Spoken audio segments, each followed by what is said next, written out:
Hey guys, Josh Carter here with OneObjective. In today's video, we're going to be going over a new product that we got for the Ranger RT198P. This product, I don't think will work for the 188s.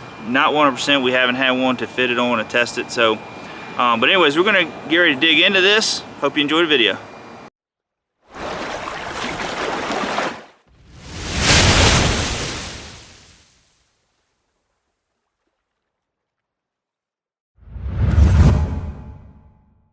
First off, I want to apologize already for the road noise. We couldn't do this in the shop because we got a machine running, so we was gonna do it out here, and we got a lot of traffic right now going by. So a lot of you guys have seen in our video when we were doing our kind of like our upgrade video what we did for the 198, and I'll put a link up top here if you haven't seen it yet, and just kind of going over all the products that we got for the 198. So today we're going to be installing one product we've had a lot of questions about. So I'm gonna go ahead and open this up and kind of show you what I got going on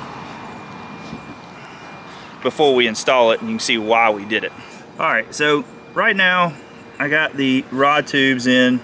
So what I basically did on my boat, just something to try different before I went to cutting and all that stuff, was I took the rod tubes out of that one because they're longer, and I ended up cutting the ends off all my rod tubes because trying to get like an 8-foot rod, and I can get an 8-foot rod in there, but everything's tight. I mean, you can see right here, everything is just really snug. You're trying to get them in and out. It's kind of a pain.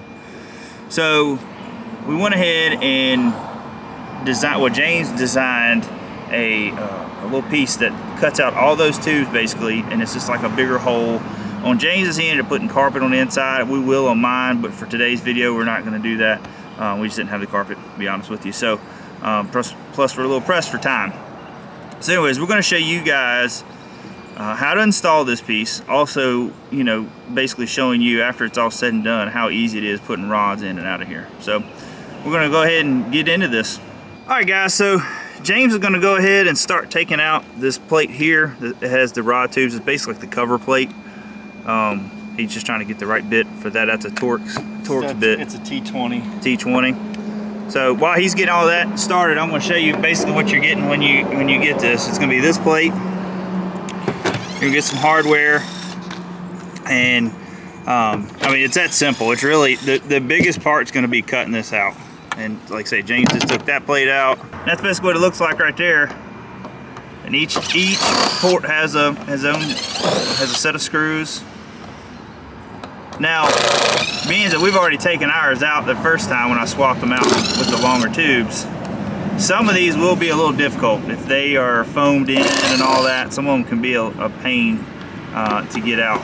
Mine wasn't, well, James wasn't bad at all. I think I had one or two that was kind of hung up pretty good, but I ended up getting them loose.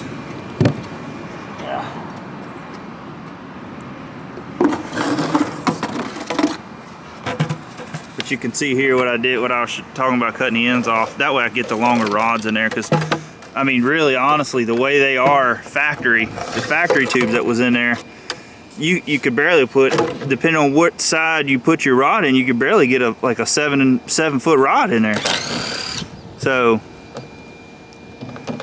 just makes it a lot easier.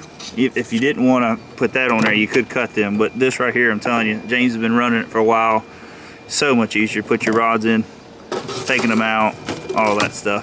Yeah, we don't stress them. Up to 30 rods in there.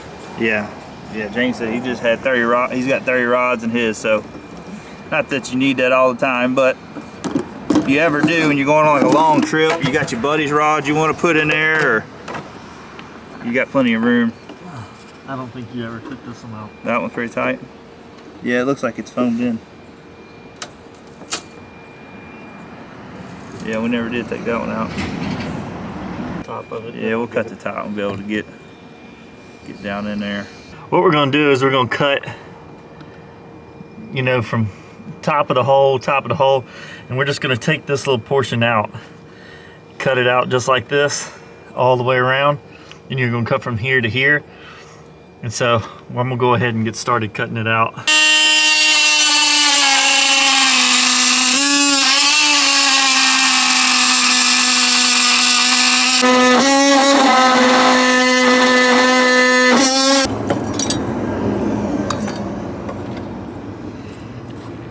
There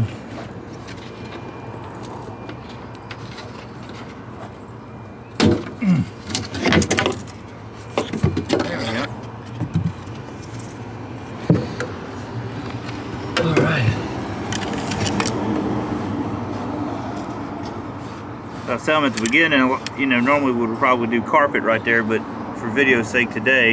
Yeah, we don't have it today. Yeah. But we'll probably end up taking it back out, and we can do another video on that. Because what we'll do is we'll probably come in and we'll take some of this hump of foam out, because it's where it sticks up. So yeah, it'd be hard to get the rods. So it still will work for the rods and stuff for now, but to make it look better, we'll probably just take and just fine saw out a little spot here, which we can do that now.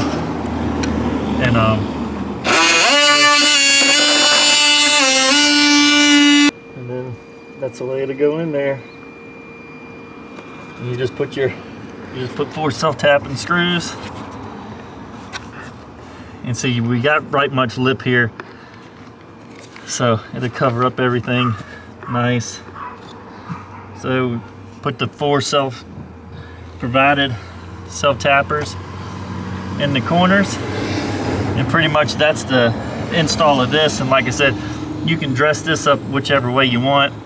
What I did on mine was I took some spray adhesive after I got this down the way I wanted it, sprayed it just down in here, and then stuck the carpet and then rolled it down just over this lip just a little bit.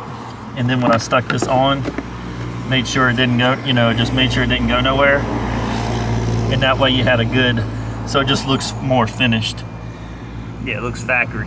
Yeah. It's all said and done. Yeah. And you're not cutting into a brace when you do that. All your braces are above. Yeah. Yeah. So you got a main beam that goes right here. It's right underneath this. So, and as you can see, you don't have to have this perfect where we couldn't get this rod tube out. I just had to make a guess where this thing was so I could just run it down through. So, like I said, it doesn't have to be perfect. I'd like for it to have been a little bit better, but with that rod tube in the way, kind of made it a little bit harder. So, but at the end of the day, when you put this in here, it looks factory anyway. So yeah. I mean, you can clean it up however you want. I mean, if you want to get like a little grinder and clean up stuff, yeah, depending on how perfect you want it to be. But, and like I say, by the time you put the carpet in and all that, it'll look factory. Yep. So, but James is gonna go ahead and run those in, and then we'll show you guys what it looks like trying to get your rods in there. Yep. All right, guys. So it's all screwed in. We're gonna tidy that up later with some carpet and all that, but that's something y'all can do that when you get yours. You want to get you some carpet or whatever, put it in there. So now we're gonna go ahead and start putting some of these rods in, just kind of show you how simple it is. Try to do this one-handed, but it'd be good. I think it'd definitely be good to get some carpet in there, especially if you're not using any kind of rod socks or whatever. But we've actually had a couple of comments. The guys were worried about, that one's broke. I mean, not broke, but hung up. Some guys making comments about breaking rods, putting them in there. And I mean, there's nothing there to put your rod in a strain. Where these were, I mean, if you wanted to put a rod on the bottom, like you really had to put your rod in a strain. Like it felt really, really tight trying to get your rod in there. So, and eventually you're going to breaking a rod with just how the factory setup was. So now, I mean, you just slide them right in. Not a problem. So, but anyways, guys, that's the install on that. I mean, what do you think, James? Tops 30 minutes, depending on what kind of saw you got. Yeah, depending on your tool. I mean, to me, something like this works, or a Sawzall would probably be, either one of them would be easier to get in there than like a jigsaw. I mean, you could probably jigsaw a little bit of it, but you will not be able to jigsaw a lot of it. Yeah. I mean, I think a Sawzall or, a fine saw or something like that, multi-tool deal will work a lot better. You might go through a blade or two, like I said, it doesn't have to be super pretty because we put a big flange on it, so it cleans it up pretty nice no matter what. So, yeah, it'll cover it up real good. And it's recessed in, so the lip on it, it has a lip on it, so it actually goes inside of the hole, so you don't have to worry about the jagged edge getting. Yeah, we got another one sitting here. We'll show you. Yeah, so that way, like when James was talking about how he rolled the carpet over earlier too. Let me get the doors in the way here. But this will be on the inside of it, so it fits in there good. Yeah, and your metal is only this thick. Yeah. So it's got plenty of lip there, so it keeps, you know, even if it's inconsistencies, it keeps it from, you know, getting a hold to your line or anything like that, or your rods and tearing them up. Yeah. But anyways, guys, that's basically the install. We'll put a few rods in there showing you. I'll take a picture and add it here once I get all my rods in there. I got probably 20 rods sitting there, something like that. I don't know how many rods I got sitting there, to be honest with you, but we'll get them all in here and show you what it looks like. But like I say, it's once you do this, it's so much easier to put your rods in and out. You're not putting them in a bind. If you got one in the bottom that you see that you want to get, you can kind of move your rods around a little bit to get to it. With the tubes, you didn't have that luxury. A little bit you could, but it wasn't a lot. So, but anyways, we got that's up on the website. You can go to OneObjectiveBF.com and check it out there on the website. I'll put a link down here in the descriptions on all of our Ranger accessories we have, from the graph mounts to the center console mount. We got a few other things that we've been kind of shooting around for ideas, so we hope to have some new products coming out here soon. I'm not sure when, just depends on when we get time to really turn some of them out. So other than that, guys, hope you enjoyed the video. Please hit the subscribe button, hit the like button, also share this video with your friends, and we'll talk to you later. See ya.